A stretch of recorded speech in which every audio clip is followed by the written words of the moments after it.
Hello and welcome to this year's final episode of the Hornet Report. I'm Caroline Gates. And I'm Michael Koutelos. As you heard my co-anchor say 5 seconds ago, today's episode is our final one of the year. And it's also a record for the Hornet Report. It's our 16th show. So thanks to everyone who's been a part of this record-breaking year. And as much as we hate to say it, but Michael, Faz, and I are graduating, which means we gotta fill these seats with fresh meat. So after much deliberation, we at the Hornet Report welcome Siena Rampulla, Lisa Vidagracia, and Jack Sammut as the new anchors for next year. Congratulations, guys, and don't forget to carry our legacy of greatness. Not so fast, though. We're not done yet. Caroline, why not you do the honors of telling us this week's stories? I would love to, Mike.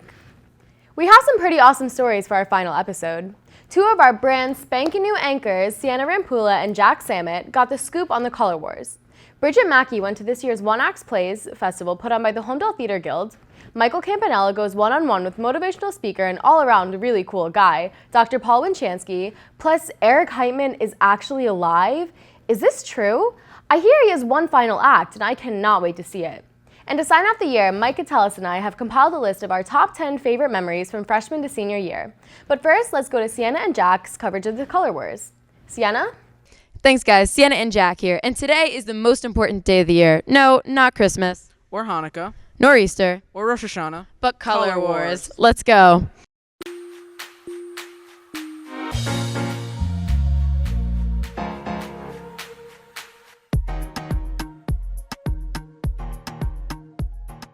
How's it going?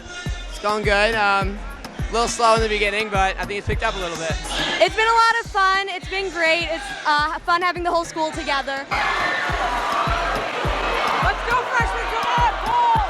What meme are you feeling right now? I'm feeling like a happy frog, man. All right, thank you.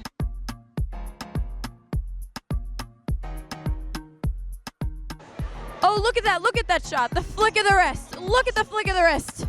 Look at the flick of the wrist. Woo! All right, Mike, you emceed the event. How's it going? It's going pretty well. You know, seniors are ahead right now. I'm not supposed to say that, but it's been a lot of fun, a lot of energy in the room. It's been great. Nina, you got hit by an egg. How does it feel? I don't like the feeling. It's cool watching people try to attempt to play. Yeah.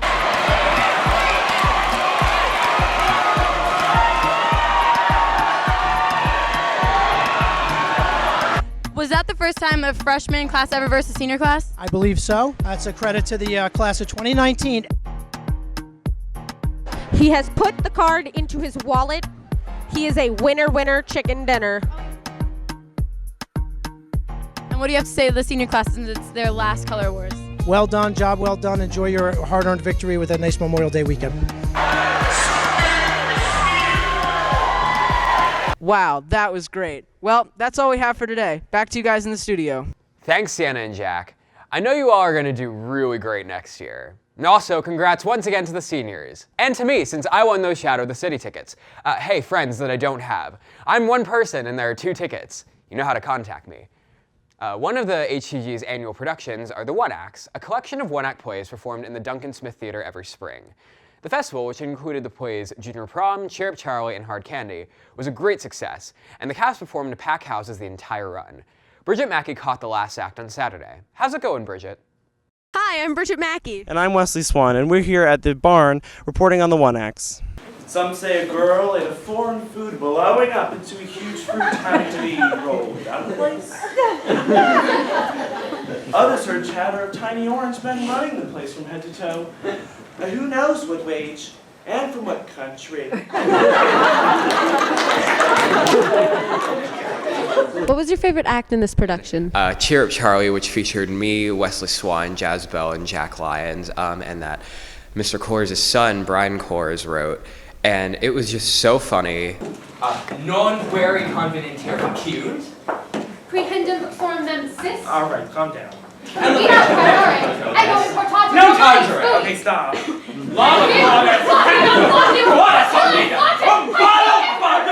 Stop it! How do you think the One Acts went? I think the One Acts were great, and I'm so proud of everyone who was part of it.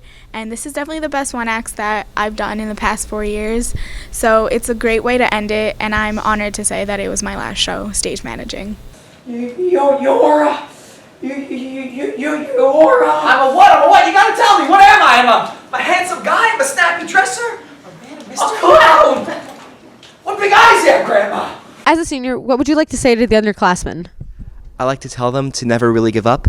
Since this is my last HTG show, like, I've been through the ups and downs of being in the Holmdel Theater Guild, and I would just like to say it's a wonderful, amazing experience. Less thinking and more drinking. Yes, the chicks are wicked!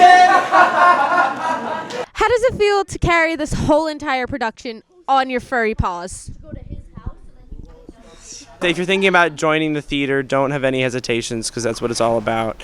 And just have fun with it, because it's probably the most fun you'll have. You're hired.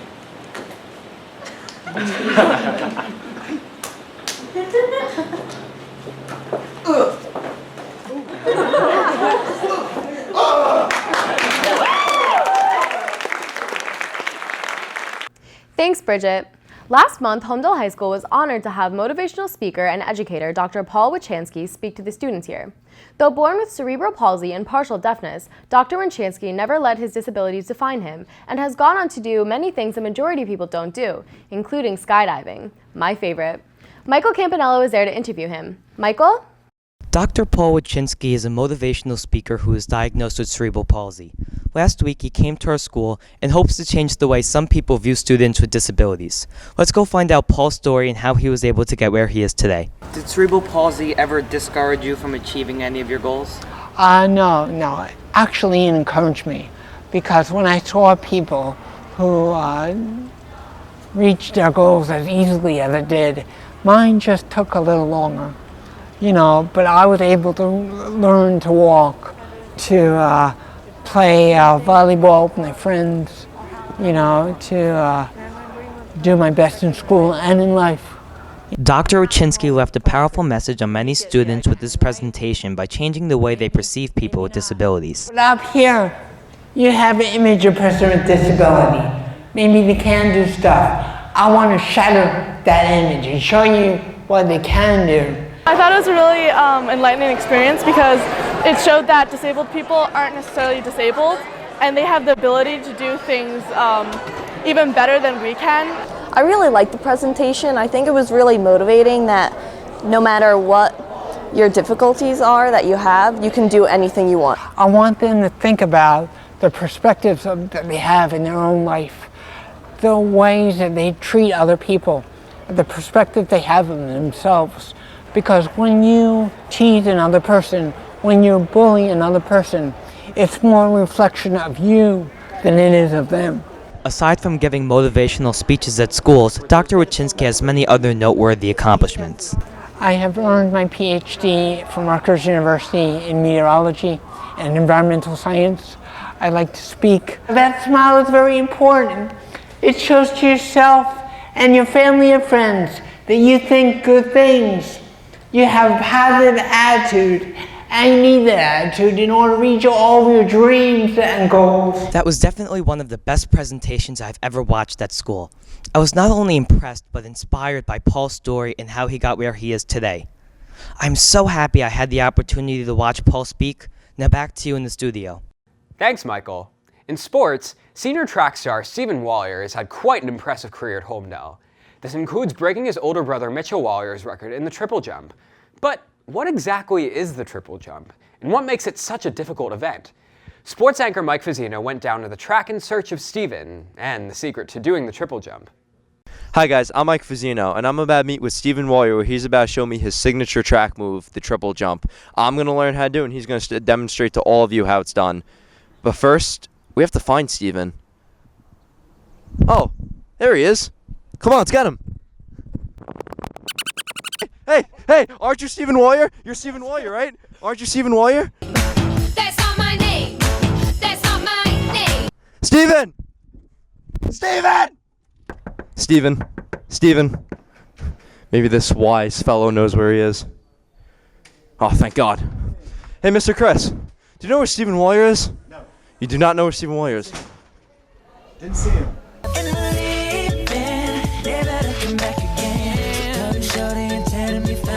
Steven! Steven! Steven!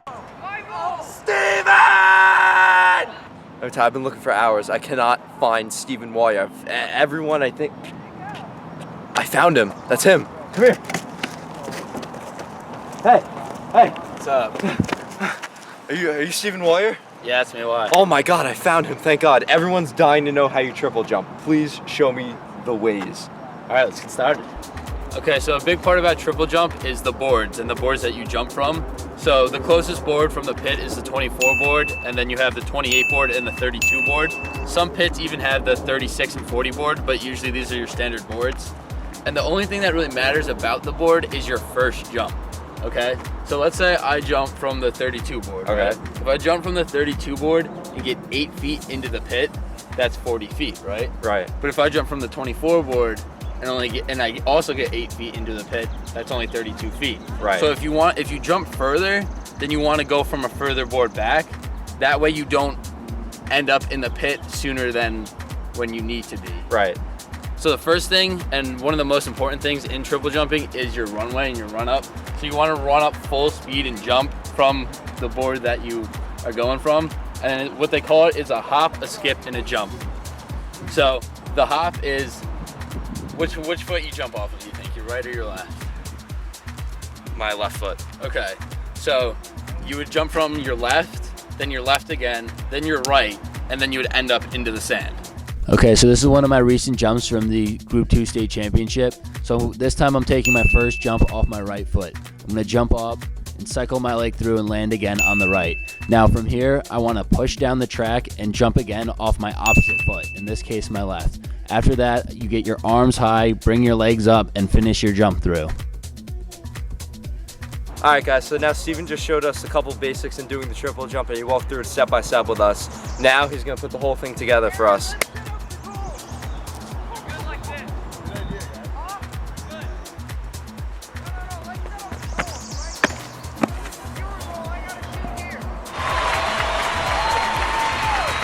So why the triple jump? It's the most awkward, probably the hardest thing to do in track. Why do you do it? Well, you know, the whole reason I did it and the whole reason I actually did track is because my older brother did triple jump and he did track and he had the school record. So, you know, a little brotherly competition, he wanted to break his record. And you did break his record, right? Yeah, so I broke it my junior year and then I broke it my own record again this year. So it's been pretty fun. And you plan on continuing to do this at Bucknell next year? Oh, yeah, you know, I got recruited for it. The triple jump coach, you know, I've been talking to him, but he also said I'm going to go run the one there, but mainly focus on triple jump for track at Bucknell, yeah. Thanks, Steven.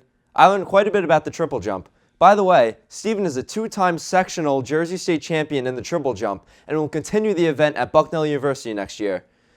Mike and Caroline, it's hard to say goodbye, but it's been a lot of fun this year. Mr. D, it's been real. Signing off one last time, I'm Mike Fazzino, and that's The Buzz in Holmdel Sports. Thanks, Michael. If you're at the Holmdel High School Film Festival, you saw the end of Eric Heitman and his reports. Eric departed doing what he loves best, reporting, but rumors of his death were greatly exaggerated. Using his holy powers, Eric made the decision to come back to Earth for just one more report. I know I need me some divine intervention. Eric, what have you got?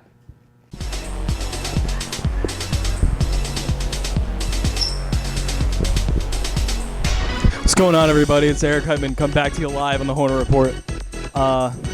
So, unfortunately, after being brought back to life, this is the one thing that I have to do. And I've always wanted to buy a horse and ride it, but they didn't let me do that. Anyway, I'm here to ask everybody one last question before I go, and that is, how do they feel about the year ending?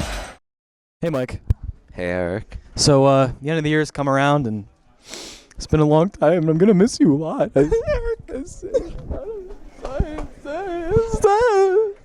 So, how do you feel about the year ending? I'm sorry. It's okay. We'll get through it together. It's great. It's so great. Oh, yeah, of course. I'm so, you know, it's been a great 4 years here. Eric's been my boy. Oh, yeah, definitely. It's sad to see this coming to an end, but, you know, it's been real. I left my mark on this high school. I left my mark on Eric. Oh, yeah, you know how it is. We both leave marks on each other. How do you feel about your senior year coming to an end? You know, it's just, I feel like life is just taking off. I'm just gonna fly. It's in the air. I can just do anything.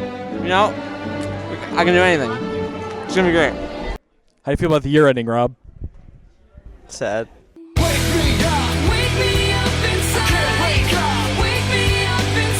do you feel about your senior year coming to an end?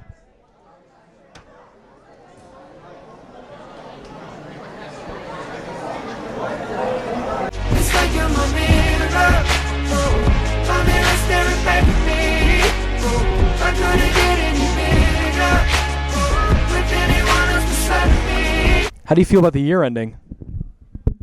I woke up this morning, got out of bed, brushed my teeth, put some clothes on. How do you feel about the year ending, Sarah? It's very exciting.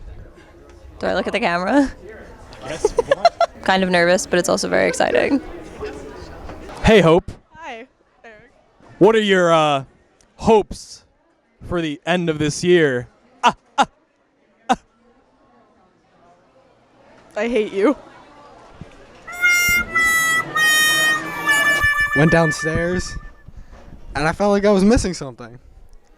There was nothing to eat. I needed something to fulfill my needs of hunger so I could have a good day of school. So I go to school, great people in this school. Oh, thank you. How do you feel about the year coming to an end, Omar? I'm gonna end with it.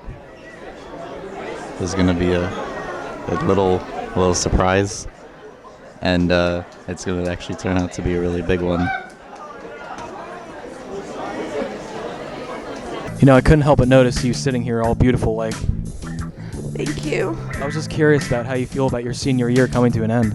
It's been a long road. I love Eric Heitman. He's so sexy. And I'm sitting there in study hall, and I see my friend Rob, and he's got a nice bagel. How do you feel about your senior year coming to an end? Hello, darkness, my old friend. I've come to talk with you again. So where I'm going with this is, I got a bagel with butter, cinnamon raisin, of course. Cinnamon raisin. And to answer your question, how does it feel? The bagel was great. Oh no, yeah, definitely. And I'll continue to endorse the bagels here at the high school because they're just a great food to satisfy high schoolers' needs. I feel you. Hey, Ian. Hey, man. How do you feel about the year coming to an end? It's not a spicy meme. Oh, you did it! You did it again, everybody! Oh! How do you feel about this year coming to an end? It's been extraordinary. It's been an amazing freshman year. I can't wait to be a sophomore, though. But all the seniors are leaving, but you guys were annoying anyway, so. You're a freshman? Yeah. You didn't know? No. You guys were great to. Wait, did you just call me a loser?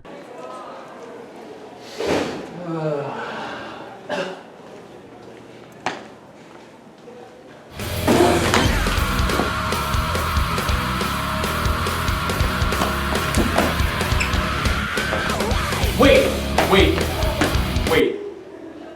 Why are we fighting? I don't know.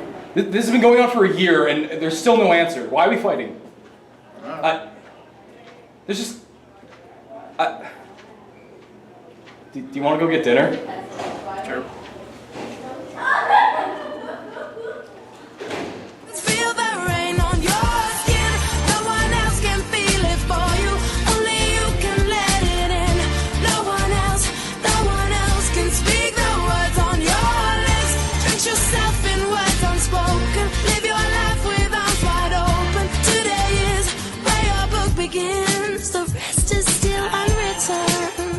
Great job all year, Eric. We're really glad you're not dead. So, Caroline, we're about to graduate after spending 4 years as Holmdel Hornets. I know, I'm actually pretty upset about it. I honestly love our high school and the people in it, and as sappy as it sounds, I will honestly forever cherish the memories I made here. Well, as a way to recap all the amazing things we've experienced at HHS over the past 4 years, we're going to name our Top 10 Memories! Number 10. The school's first slip dub was done in 2012, and it was a great production. But the best part about it was the Harlem Shake at the end. There were people literally hanging from the ceiling. And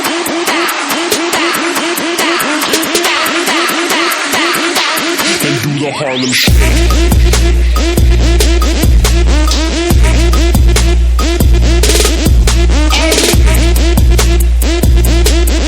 Number 9.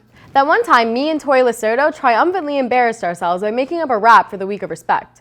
It was aired in front of the entire school on the Hornet Report. I still cringe just thinking about it. RESPECT.